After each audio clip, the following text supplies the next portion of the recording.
Another one for the COVID Classic and some bubble-on-bubble action with Brad Beeman and Shelby. So anticipated COVID Classic match here. Brad quickly pulls guard. And if you remember, that's a total change of strategy from Brad's last match. And you can see Shelby kind of smirking there because I think that was his game plan, to just run in and pull guard. But you need to change your strategy. And Brad hit a sweep there. So let's look at that one. His little scissor sweep there. See, Brad's got the hand on the collar, the sleeve. He's going to look to chop that leg out and turn Shelby hard to his left.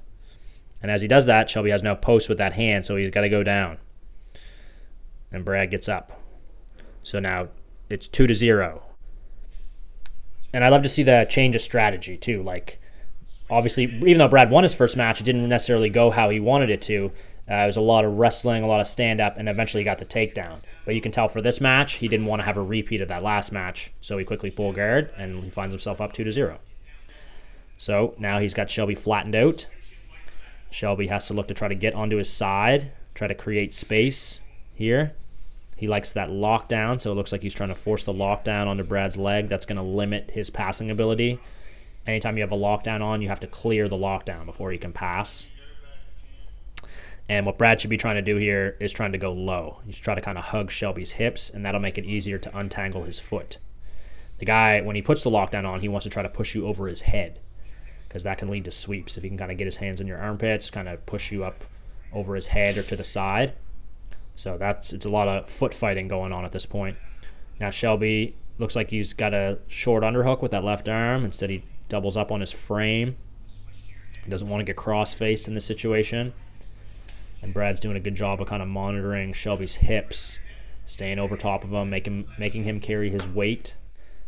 Shelby's had one of the longer matches of the tournament so far. Him and Robin, I think, went close to like 10 minutes. So Shelby's still working the underhook.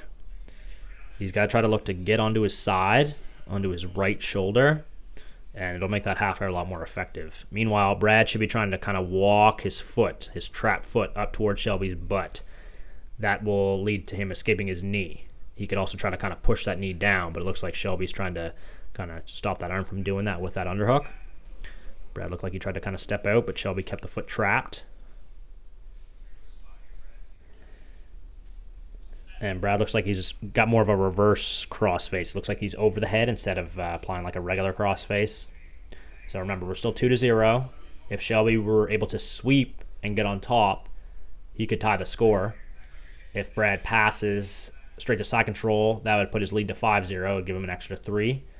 If Brad passed right to mount in this situation, he would get an extra 7 because he would get points for the guard pass as well as the mount. So we could see a wide range of things happen here. But the main thing I'd say I'm impressed with in this situation is both guys are very patient here. Brad knows he's got to take his time. Here, time's on his side. He's up. He's got his weight onto Shelby. But Shelby's also very composed in that he's not freaking out. He's not being frantic. Like, he just has control of the foot, but he knows what he wants. He wants to try to get that lockdown or get a tighter half guard. So when you know what you want, it just makes things a lot easier. Brad has a good grip on the pants. That pants grip is going to be really important because if Shelby opens his legs, Brad can push the pants down and step his leg out, which would be a good move in this situation. But Shelby is holding on tight. Shelby's right hand doesn't look like it's doing much. He could maybe look to get up on that elbow and try to force a sweep that way. But he's got to worry about now. Brad stepped the leg out. Now he's out. And now 1, 2, 3 seconds. He's got his 3 points for the guard pass. So now the match is 5-0 in favor of Brad. And Shelby in this situation has to re-guard here. You can't score points from side control, even if you bridge the guy over. If Shelby was able to somehow roll Brad over, that wouldn't be a scoring position. So it's kind of the shitty thing when someone passes your guard or pins you in side control. It's like you have to re-guard before you're actually able to score, unless you just were able to create a scramble and stand back up. But that's going to be tough. And Brad's really in the driver's seat. I think when you can really start, you never want to chill in a match, but when you can really start to relax is when you know your opponent's going to have to like score multiple ways to catch you. Like 2-0 to me, like, it gives you confidence when you're up. but it's not a commanding lead at all. The guy could bridge you over, and all of a sudden it's 2-2. Shelby's doing a good job with that hand frame on the shoulder. And now he's starting to turn. Now he turned to turtle here. Brad went to throw the hooks in. Now it looks like he's got one hook, but Shelby kept rolling, and he was able to roll his way out of there. And he ends up on top. So let's take a look at that again. Slow motion. Shelby turns. Brad did the smart thing by trying to throw the hook in, but he should have connected really tight to the seatbelt here. I think if he would have kept a real tight chest-to-back connection, he might have been able to hold on. But see, Shelby was able to kind of just break that connection a bit and roll, and then that led him to get an out. And now he managed to finish on top here, but this would not be a scoring situation because that little battle started with him in bottom side control. That's how I usually kind of think about the points. Where did the battle start from? And if it was there from 3 seconds, and now Shelby's on top for 3 seconds, there was not a sweep that occurred. He just went to a defensive position and was able to escape. So, and Shelby's really got to attack now because he's still down 5-0 and he's on top and closed guard. So this is a real tricky situation. He's got to look to stand up, try to get around these legs. Because he basically needs 2 scores to even tie it up. If he was able to get the pass, that'd make it 5-3. A mount would give him another 4. So see what I mean? Like he's going to have to score multiple ways to try to get ahead rather than just tie it up.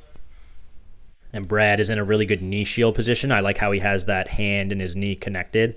That makes a stronger frame for when he's trying to push Shelby away. He's also monitoring Shelby's other hand.